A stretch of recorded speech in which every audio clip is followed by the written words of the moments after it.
다니엘서 6장 1절부터 10절의 말씀입니다. 제가 봉독하겠습니다. 다리오가 자기의 뜻대로 고관 120명을 세워 전국을 통치하게 하고 또 그들 위에 총리 셋을 두었으니 다니엘이 그 중에 하나이라. 이는 고관들로 총리에게 자기의 직무를 보고하게 하여 왕에게 손해가 없게 하려 함이었더라. 다니엘은 마음이 민첩하여 총리들과 고관들 위에 뛰어나므로 왕이 그를 세워 전국을 다스리게 하고자 한지라. 이에 총리들과 고관들이 국사에 대하여 다니엘을 고발할 근거를 찾고자 하였으나 아무 근거 아무 허물도 찾지 못하였으니 이는 그가 충성되어 아무 그릇됨도 없고 아무 허물도 없음이었더라. 그들이 이르되 다니엘은 그 하나님의 율법에서 근거를 찾지 못하면 그를 고발할 수 없으리라 하고 이에 총리들과 고관들이 모여 왕에게 나아가서 그에게 말하되 다리오 왕이여 만수무강하옵소서. 나라의 모든 총리와 지사와 총독과 법관과 관원이 의논하고 왕에게 한 법률을 세우며 한 금령을 정하실 것을 구하나이다. 왕이여 그것은 곧 이제부터 30일 동안에 누구든지 왕 외에 어떤 신에게나 사람에게 무엇을 구하면 사자굴에 던져넣기로 한 것이니이다.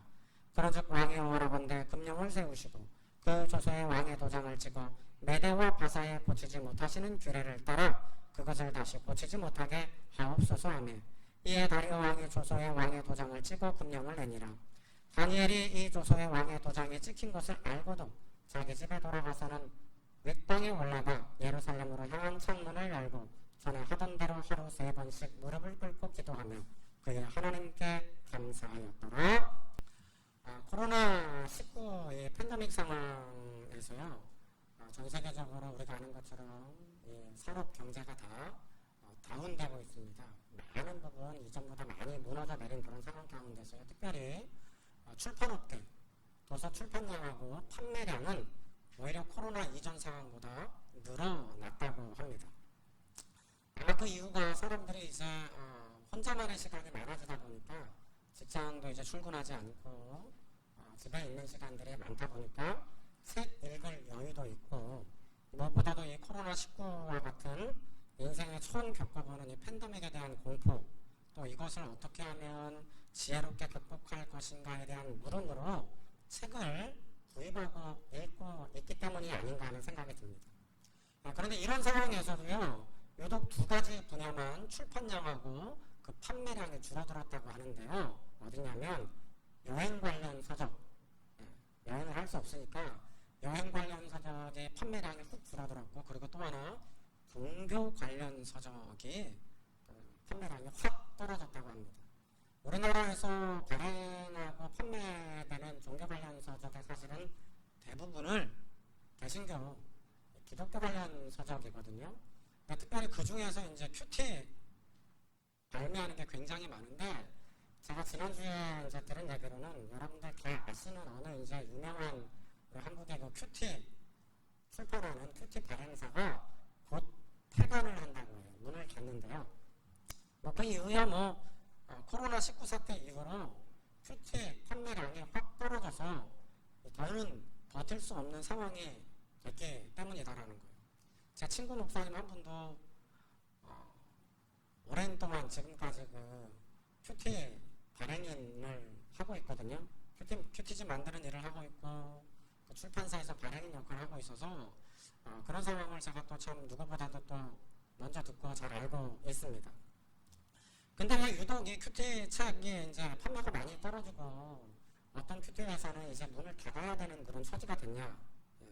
한국에서 유통되는 판매되는 대부분의 큐티 책 분량들이요 다 교회를 중심으로 유통되고 판매가 되는 구조였기 때문에 그렇다라는 거예요. 그러니까 내가 개인으로서 저 서점에 가서 큐티 책 사서 구입하는 것보다 개인적으로 기독교 서점 간다든지 아니면 온라인 서점에서 기독교 관련한 서적을 구입하는 그런 경우보다 교회를 통해서 큐티 책을 사보고 교회를 통해서 그달의 추천 도서 같은 거 구입해서 보는 일들이 많았기 때문에 이번 코로나 이후에 큐티가 그렇게 큐티 책이 그렇게 팔리지 않았다라는 거예요. 왜냐?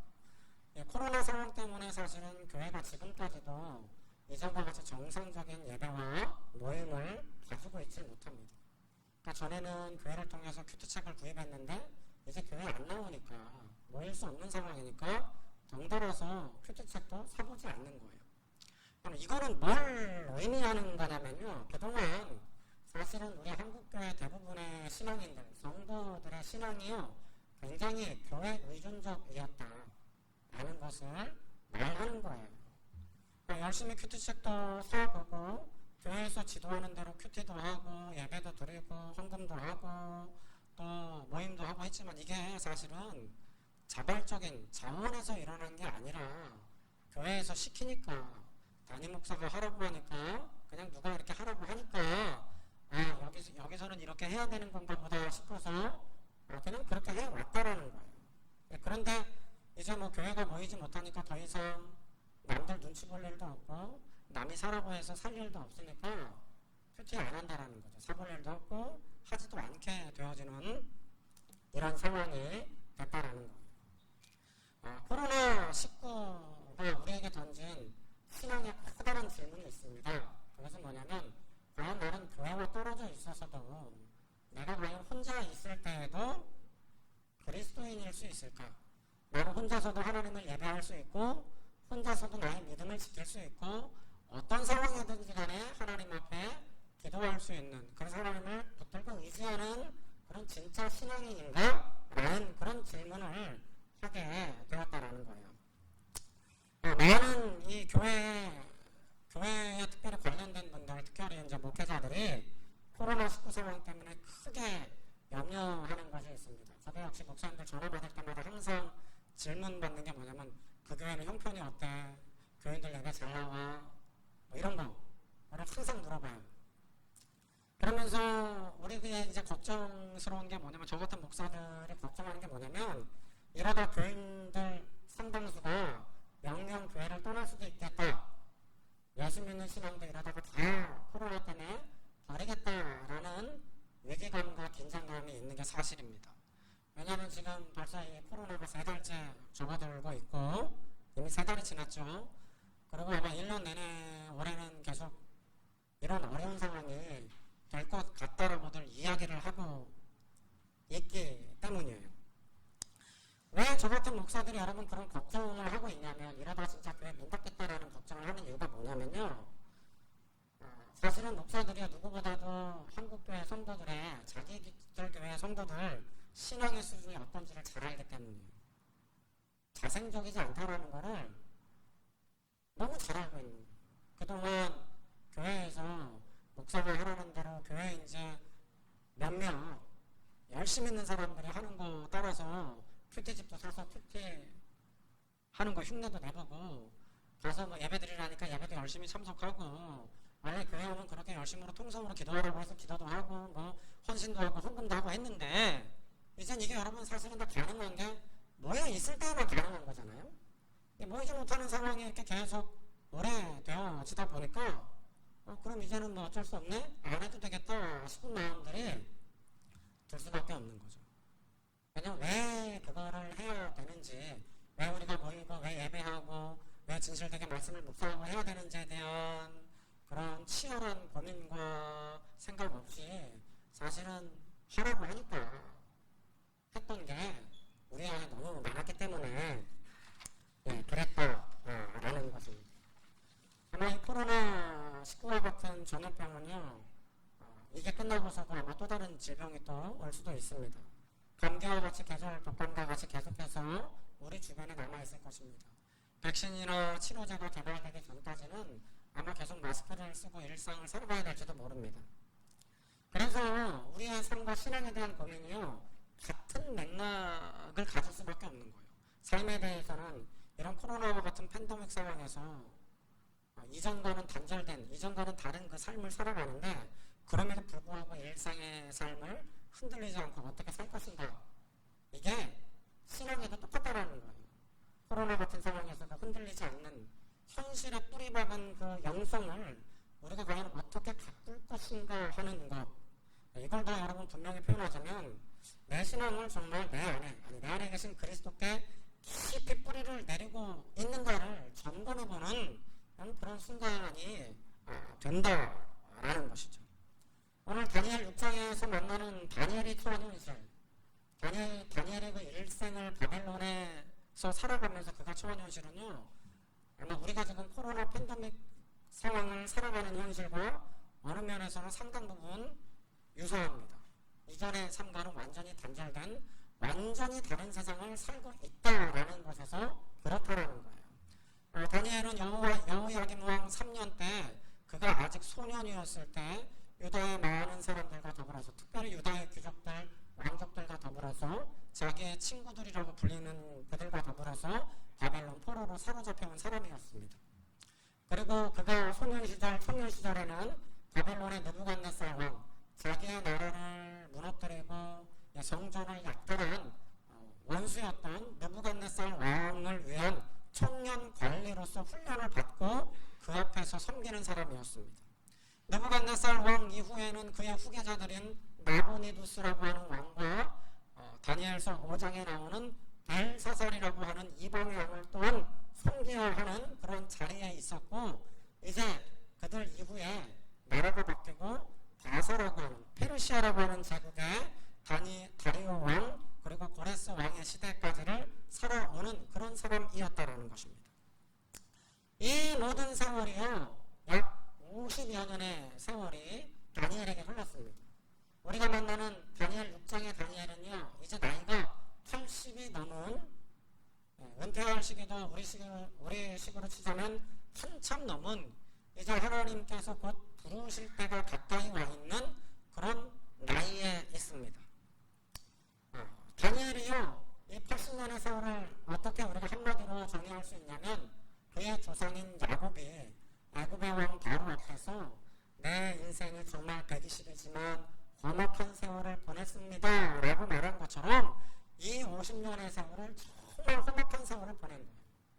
그가 예루살렘에서 태어나서 유년 시절을 보냈던 그 이전의 그런 삶이 아니라 완전히 달라진 그런 삶, 자기의 신앙의 전통과 자기의 가족들과 고국과 자기의 삶의 뿌리가 되는 모든 것들로부터 끊어져 나와서 진짜 험악한 세월을 보낼 수밖에 없는 적대적인 상황 가운데 내던져진 삶을 50년을 살았습니다. 그런데 여러분이 50년 세월 동안 다니엘이요, 항상 두 가지 방면에서 한결같고 신실했는데, 첫 번째는 그가 살아왔던 그 험악한 세월이지만 그 시대와 그 삶에 대해서, 특별히 그가 섬겨야 되는 이방의 왕들에 대하여서, 제국들에 대하여서 충성을 다하고 신실했던 거예요. 그럼 또 반면에 또 하나님께 대하여서도 신실하고 충성한 삶을, 계속 진실되는 삶을 살았던 것입니다. 참 이것은 어려운 문제를 우리에게 제기하는 거죠. 어떻게 이방 왕을 신실하게 섬기면서도 어떤 하나님의 나라를 무너뜨린 이방의 왕들과 제국에게 충성하면서도 하나님께 신실할 수 있느냐? 여러분, 이것을 오늘 사실은 저는 여러분과 고민하면서 말씀을 나누고 싶은 거예요. 그의 이 50년의 세월이 정말 험악했다라는 것은 우리 너무나 잘 알고 있죠. 그가 소년 시절에 사로잡혀 와서 느부갓네살 왕 앞에서의 왕의 진미를 먹어야 되는 훈련이 있었고, 여러분 다 기억나시죠? 그리고 그 친구들은 풀무불에 던져지는 시험을 겪었고, 그 자신은 지금 사자굴에 던져질 위기 가운데 처해져 있습니다. 그리고 그가 섬겨왔던 제국의 왕들, 느부갓네살 왕이나 벨사살 왕이나 그리고 페르시아 제국의 지금 이 다리오 왕이나, 여러분 그 왕들이요 다 굉장히 포악하고 자기 중심적인 그런 사람들인 거예요. 자기가 만든 법령으로 인하여서 수십 명, 수백 명의 사람들이 죽어나가더라도 눈알을 까딱하지 않는, 여러분 그런 사람들을 섬기는 그런 자리였습니다. 그런 세월이었습니다. 여러분 그가 이런 세월 동안 사실은 삶이 굉장히 요동치고 흔들릴 법도 합니다. 한번 꺾일만도 합니다. 그러나 그럼에도 불구하고 다니엘은 그가 섬기는 하나님께 대하여서 한순간도 변하지 않아요. 늘 신실합니다. 그러면서 또한 동시에 그가 이 땅에서 해야 될 그 시대적 소명 역시 신실하게 감당하는 거예요. 저는 그 이유가 두 가지였다라고 생각합니다. 첫 번째는 그의 삶의 방향성이요, 50년의 세월이 흘렀지만 그가 살아가고 있는 장소는 바뀌고 섬겨야 할 사람도 바뀌고 시대도 바뀌어나가지만 방향성은 언제나 일치했다라는 거 하고요.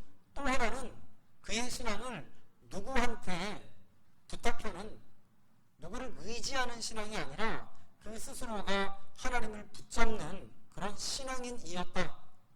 신앙의 독립군이었기 때문에 그러한 삶을, 험악한 세월을 이길 힘이 있었다라는 것을 말씀드리고 싶습니다.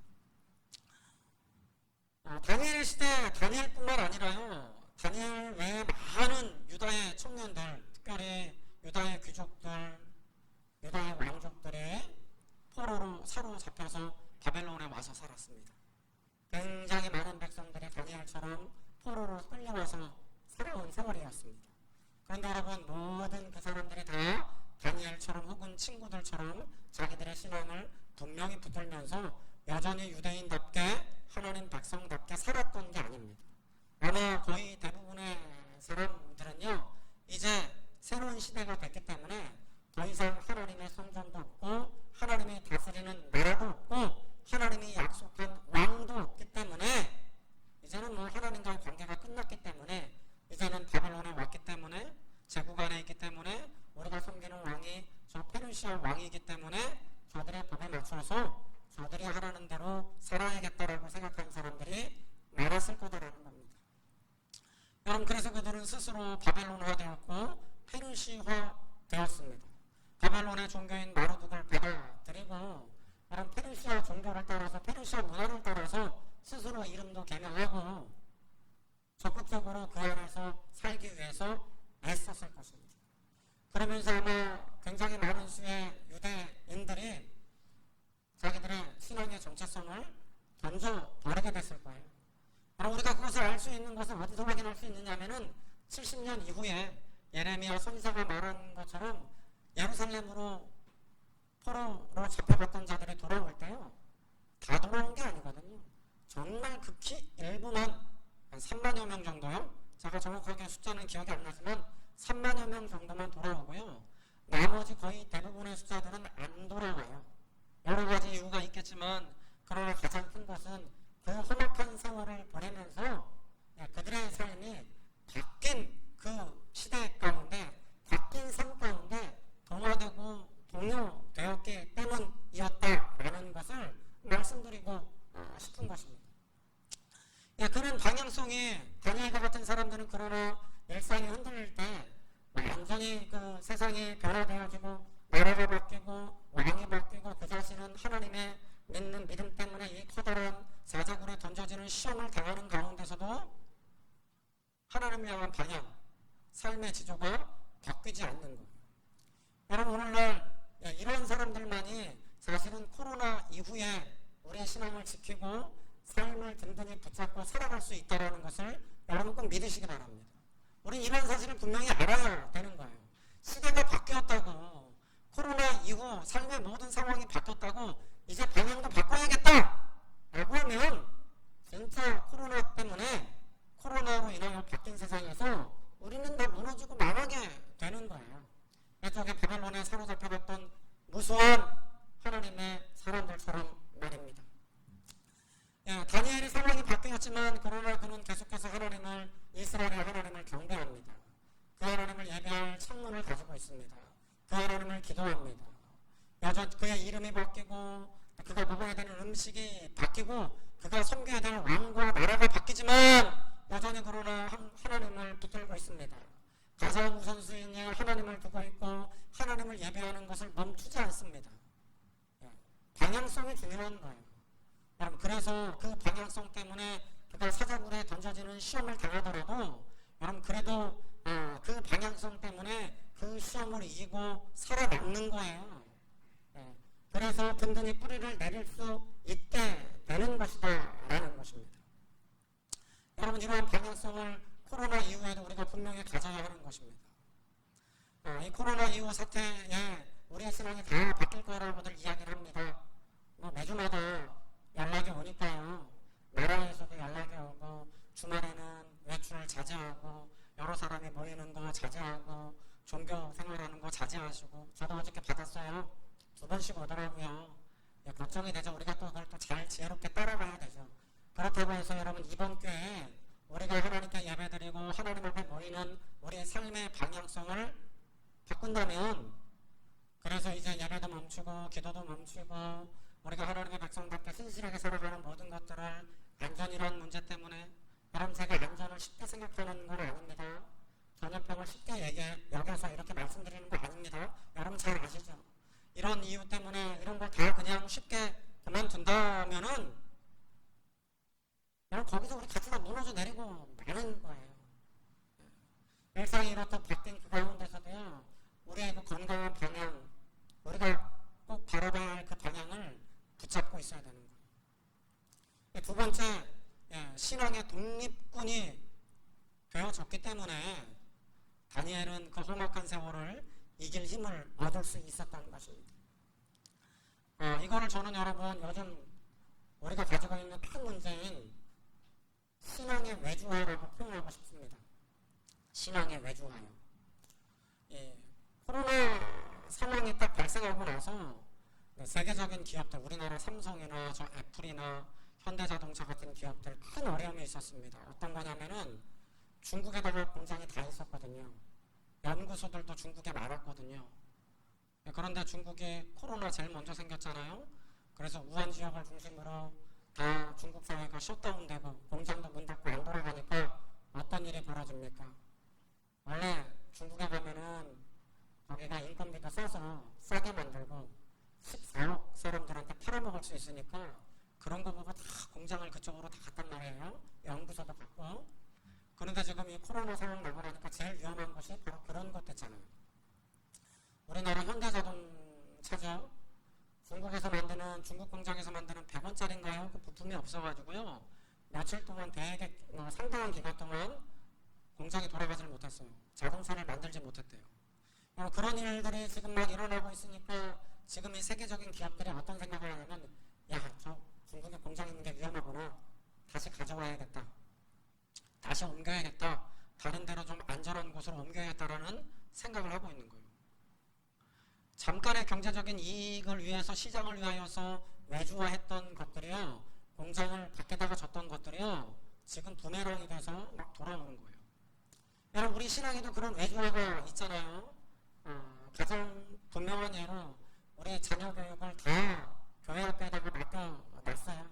애들 뭐 교회 데리고 가면, 나는 교회 학교 문턱까지만 데려가면은 교회에서 전도사님들이, 선생님들이 알아서 잘 가르쳐 주겠지 하고 집에서는 아이들 신앙교육 손 뗐거든요. 근데 여러분 지금 정말 가정에서 신앙교육이 너무 필요한 시기인 거잖아요. 왜냐? 코로나 상황 닥치니까 아이들 교회 안 오거든요. 겁나서 못 보내요. 지금 걱정이 많이 돼서. 지금 우리 교회도 5월 10일 날 예배를 이제 정상적으로 그때부터 현장 예배를 모이고 있고 아이들도 오라고 말하고 있지만 아이들이 못 나와요. 오늘도 우리 유치부 아이들 아무도 없어요. 지난주에 중고등부 7명 남아서 예배 드렸어요. 이런 이제 상황에서 이전처럼 신앙교육을 교회에다가만 맡기면 아이들 신앙 다 잃어버리게 되는 거죠. 왜? 지금 교육을, 신앙을 가르쳐 줄 수 있는 곳이 한 군데도 없잖아요. 외주화가 여러분 이렇게 무서운 거예요. 우리 중에도 여러분 그런 교인들이 한국 교회도 많습니다. 큰 교회 유명한 목사님이 있고 유명한 분이 있고 시스템이 잘 갖춰져 있는, 주로 이제 주차장 잘 되어져 있고 그리고 주일학교 잘 되어져 있고 근사한 카페와 또 이렇게 시설 잘 되어져 있는 교회 가면 뭐 그런 교회 사람들 많잖아요. 우리 동네도 그런 교회가 있는데 가면은 신앙생활 저절로 쉽게 잘할 수 있는 줄로들 알고 있습니다. 그래서 그런 교회들로 많이 갔잖아요. 그래서 내가 저 목사님 밑에, 저 유명한 목사님이랑 같은 교회, 그 목사님 교인이면 내 신앙도 그 정도 되는 줄 알고 착각하고들 있었잖아요. 근데 여러분 지금 코로나 세트 딱 나고 나니까 우리 신앙의 수준이 어떤지 다 드러나지 않습니까? 교회 못 가거든요. 지금 안 가거든요. 그러니까 지금 스스로 큐티할 수도 없고 스스로 기도할 수도 없고 스스로 하나님을 찾을 힘도 없는 거예요. 여러분 다니엘이 50년 동안 그가 험악한 세월을 보내면서도 견고하고 신실하고 하나님께도 충성하고 그가 살았던 시대에도 충성할 수 있었던 이유는 뭐냐면요. 그가 포로로 옮겨간 그 자리에서 때로는 혼자 어쩔 때는 또 그 친구들과 함께 뭐 있었겠지만 그래도 사실은 그가 어떻게 보면 뿌리로부터 뽑혀가지고 다른 데로 옮겨진 거잖아요. 완전히 단절된 거잖아요. 그럼에도 불구하고 여전히 혼자의 몸이지만 하나님을 향하여서 하나님을 향한 믿음을 계속 붙들고 있었기 때문에 여러분 그는 신실할 수 있었던 것이고 그의 시대를 통틀어서 계속해서 살아갈 수 있었다. 성경의 말씀으로 통통할 수 있었다라는 것을 우리에게 간증하는 거예요. 저는 그의 이 변하지 않는 하나님을 향한 예루살렘을 향한 하나님을 향한 이 방향성과 신앙의 독립군 된 것이요. 딱 이 오늘 본문 10절에 나오는 이 표현을 상징한다고 생각합니다. 예루살렘을 향한 그 방의 창문을 가지고 있었던 것. 예루살렘을 향한 창문을 가지고 있었던 것이 바로 하나님을 향한 방향성과 신앙의 독립군으로서 그의 모든 것을 한마디로 표현한다라고 생각합니다. 다니엘에게 큰 위기가 닥쳤잖아요. 노년에. 젊을 때도 그랬고 작년 때에도 그랬고 사실은 그의 매 순간이 위기가 아닌 적이 없었습니다. 그런데 이번 위기는 특별히 그가 하나님의 율법을 잘 지키는 사람이기 때문에 그가 신실한 신앙의 사람이기 때문에 걸려들 수밖에 없는 그런 시험이었던 거예요. 지금부터 30일간 왕외에 다른 신이나 사람에게 무엇이든지 구하는 자는 다 사자굴에 집어넣으십시오 라고 하는 이 가락한 페르시아의 고관들과 총리들의 그 계략에 따라서 다니엘이 사자굴에 들어가게 됐습니다. 다니엘은 이 시험을 누구보다도 잘 알고 있었을 거예요. 여러분 그가 왕을 4명이나 섬겼어요. 느부갓네살 왕, 나드니버스 왕, 벨사살 왕, 그리고 제국이 바뀌어서 다사제국에 지금 다리오 그리고 이제 고레스 왕까지 5명이네요. 5명. 2개의 제국과 5명의 제왕들을 섬긴 사람이었습니다. 총리로서. 그럼 이 사람의 정치적인 그런 식견이나 그 감각이 없겠습니까? 지금 이 법령이 뭘 의미하는지 누구보다 잘 알지 않겠습니까? 그런데도 불구하고 스스로 불구덩이에 들어가는 것 같은 거예요. 집에 돌아가서 왕의 조서에 그 도장이 찍힌 것을 알고도 자기 집에 돌아가서는 윗방에 올라가서 예루살렘으로 향한 창문을 열고 전에 하던 대로 하루 3번씩 무릎을 꿇고 하나님께 감사했대요. 여기 진짜 막 구절구절 진짜 막 구구절절한 우리 가슴을 막 치는 그런 표현들이 계속 나오잖아요. 왕의 도장이 찍힌 것을 알고도 자기 집에 돌아가서는 알고도 돌아가서는 윗방에 올라가서 예루살렘으로 향한 창문 지금 저 서쪽에 지금은 다 망해가지고 다 무너져버린 그 성전 사실은 그쪽에 성전도 없어요. 그 성전 창문을 열고 저기 하나님이 계신 것을 여전히 믿고 신뢰하면서 전에 하던 대로 50년 내내 매일같이 하던 대로 하루 3번 무릎을 꿇고 하나님께 감사할 수 없는 상황인데 감사하는 겁니다. 사실은 지금 이런 상황이면은 하루라도 아니면 이 금령이 30일 동안만 발휘된 거잖아요. 30일만 참으면 되잖아요. 30일만 기도 안 하면 돼요. 30일만 창문 안 열면 되는 거예요. 그러면 30일 이후에 기도하면 되잖아요. 그런데 안 그런 거예요. 전에 하던 대로 자기 집에 가서 예루살렘을 향한 그 창문을 열고 하나님께 감사할 수 없는 그 상황에 감사하며 기도하는 거예요. 다니엘이 이를 통하여서 이 일 때문에 사자굴에 던져지지만 여러분 그러나 이 일 때문에 사자굴에서 건진받고 그가 고레스 왕 때까지 그의 일생을 통하여서 하나님께 충성하고 세상에 신실했다라는 것을 믿으시기 바랍니다. 여러분 그래서 저는 여러분에게 도전하고 싶은 것은요. 우리는 과연 예루살렘을 향한 이 열린 창문을 가지고 있는가 하는 거예요. 여러분 이 창문이 뜻하는 게 뭘까요? 저기 하나님의 집이 있기 때문에 저기 하나님이 계시기 때문에 그쪽으로 창문을 열고 기도하는 겁니까? 이건 여러분 분명한 방향성을 말하는 거예요. 나는 하나님만 바라보겠다라는 것을 지금 창문을 여는 행위를 통하여서 무릎을 꿇고 감사 기도하는 것을 통하여서 다니엘이 보여주는 거예요. 좀 전에도 말씀드렸지만 저 예루살렘을 향하여 창문을 열었지만 그 예루살렘 쪽에는요, 지금 다니엘이 있는 그 제국의 수도에서 그 서쪽에는요, 하나님의 성전이 없어요. 70년 전에 다 무너졌어요. 불타 없어졌어요. 성전도 없고 성전에 사시는 하나님도 안 계신 것 같아요. 그런데 왜 여러분 그쪽에 그쪽을 향하여 창문을 엽니까? 그냥 향수예요? 자기가 사로잡혀 떠나온 고향에 대한 그리움 때문에 그런 겁니까? 그게 아니라 내가 내 하나님께 방향을 맞추겠다라는 거잖아요. 자기는 비록 지금 내가 살고 있는 것이 하나님의 나라를 무너뜨린 이방의 원수들이 있는 곳, 제국의 심장인 그 수도이지만 자기는 이곳에 살면서도 내가 삶의 방향성은 언제나 하나님을 향하겠습니다 라는 것을 뜻하는 거잖아요. 고백하는 거잖아요.